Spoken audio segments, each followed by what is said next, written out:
6 ماہ کے سفر کے بعد جب عبداللہ ابن عفیف اسدی جب واپس اپنے شہر کوفہ پہنچے تو کیا دیکھا کہ کوفے کے بازار بند ہیں، کوئی مرد شہر میں نظر نہیں آتا۔ بس اس نے سوچا کہ شاید کوئی بیماری آئی ہے کہ جو ہر کوئی چھپا ہوا ہے۔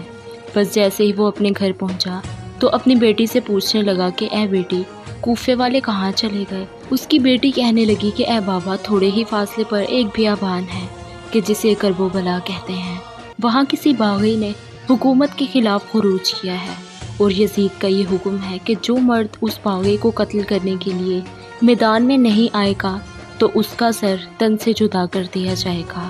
بابا آپ بھی جلدی سے چلے جائیں، کہیں کوئی مخبری نہ کر دے۔ بس عبداللہ نے سوچا کہ یہ کون باغی ہے کہ جس کو مارنے کے لیے اس طرح سے لوگوں کو لے جایا جا رہا ہے۔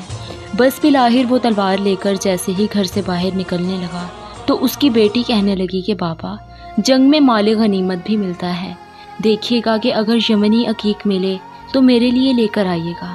بس گھوڑے پر بیٹھ کر عبداللہ کربلا کی طرف روانہ ہوا۔ عبداللہ کہتا ہے کہ جیسے ہی میں کربلا پہنچا تو عصر کا وقت تھا، 10 محرم کا دن تھا۔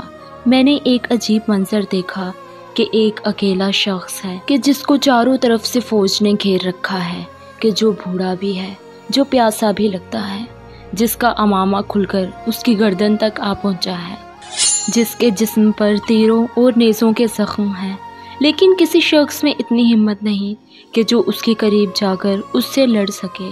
عبداللہ کہتا ہے کہ میں دیکھوں کہ جہاں وہ شخص گھوڑے کا منہ کرے فوجیں بھاگتی ہوئی نظر آتی ہیں۔ میں نے لشکر سے کہا کہ یہ کون شخص ہے کہ جس سے سب اتنا ڈرتے ہیں؟ یزید کے ساتھیوں نے کہا کہ تمہیں نہیں معلوم، اس کا ایک بھائی عباس تھا اور یہ عرب کا بڑا بہادر ہے۔ عبداللہ کہتا ہے کہ میں نہیں سمجھا اور یہ سوچا کہ شاید اس کو قتل کر دیں گے تو جنگ تمام ہو جائے گی، تو بس میں نے اپنے گھوڑے کو اس کے گھوڑے کے پیچھے لگا دیا۔ بس جیسے ہی قریب آنے لگا میں نے اپنی تلوار کو نیام سے نکالا۔ اتنے میں وہ شخص کہنے لگا کہ اے عبداللہ، سلام ہو تم پر۔ اور پھر اس شخص نے اپنے ہاتھ سے انگوٹھی اتاری اور کہا کہ جاؤ، اپنی بیٹی کو میری طرف سے یہ یمنی عقیق دے دینا اور یہ بتانا کہ میں باغی نہیں بلکہ رسول خدا کا نواسا ہوں، بی بی فاطمہ زہرا اور امام علی کا بیٹا ہوں۔